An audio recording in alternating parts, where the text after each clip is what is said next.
when we look at the verses in Quran that talk about um, Ramadan and fasting, we find that they are really in the first surah that was revealed in Medina after the Prophet, peace be upon him, moved from Mecca to this really new city.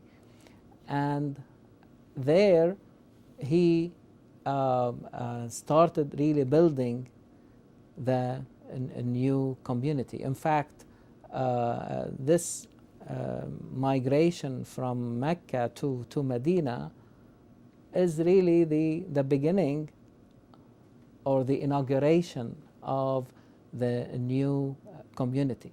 Now, every time a new community is formed, you have to expect challenges. And one has really to ask the question, like, so what are really the challenges that we're facing this newly born society, and how the fasting, and especially during the month of Ramadan, have to do with these really challenges? And are they helping the new society to face these challenges? If we look at the objective of fasting as it was really portrayed by Quran, it says that fasting has been prescribed to you as it was prescribed to people before you, that you may learn and achieve taqwa. And I will leave taqwa in its Quranic term because it is a very important concept, Quranic concept, very much loaded, very pregnant. So it requires a lot of exploration, okay?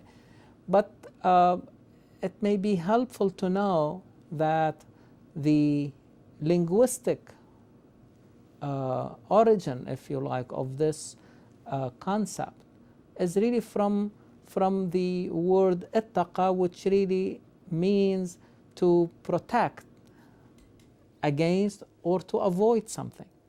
So what is this newly formulated and newly formed and born society is trying to protect itself against? So you need self-control, you need self-constraint. If somebody wrongs you, you have the capacity, you have the self-control to forgive that individual. When you say you have this capacity to say no to these immediate needs, to eat and drink, okay, you are creating in yourself this capacity to reject and to object, and to create in yourself this ability to internally police yourself, because you are saying no not because somebody is asking you or forcing you to say no, but you are really by your own volition and by your own choice, okay, capable of saying that no. And so this will create in the members of the new society this internal policing. Ibn Khaldun, the celebrated philosopher of history of the 14th century, he would call this internal policing al-wazi'u lahu min nafsihi. So this deterrent that is coming from inside, not really forced on you from the outside. So so what are really the social and political implications of that?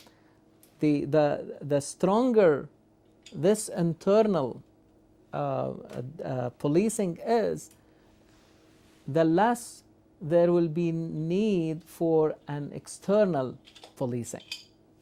So in fact, we can translate that into a mathematical formula and say that the internal policing or the external policing is inversely proportional to the internal policing.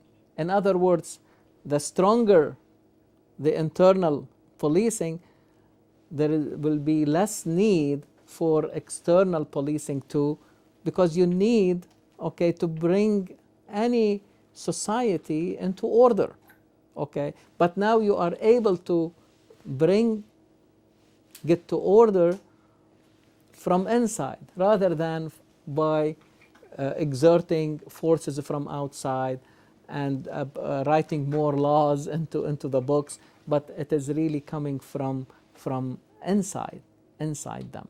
And this is, I think, very helpful socially and even politically, because now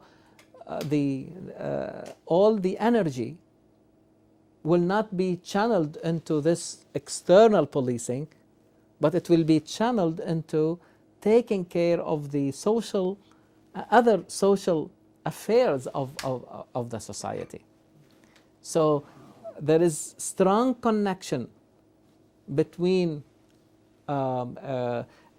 creating in the members of the society this level of taqwa or this internal policing that will help them to face very important challenge in society.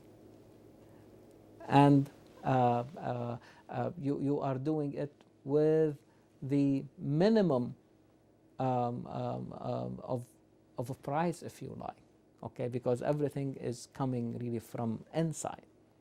Fasting will be looked at as a form of punishment, okay, don't eat, don't drink, okay, so as if one is really like torturing himself or herself. No, the idea is how to create inside the human being this ability, okay, to liberate themselves from even the things that are naturally permissible and a part of their natural and immediate needs, like hunger and thirst.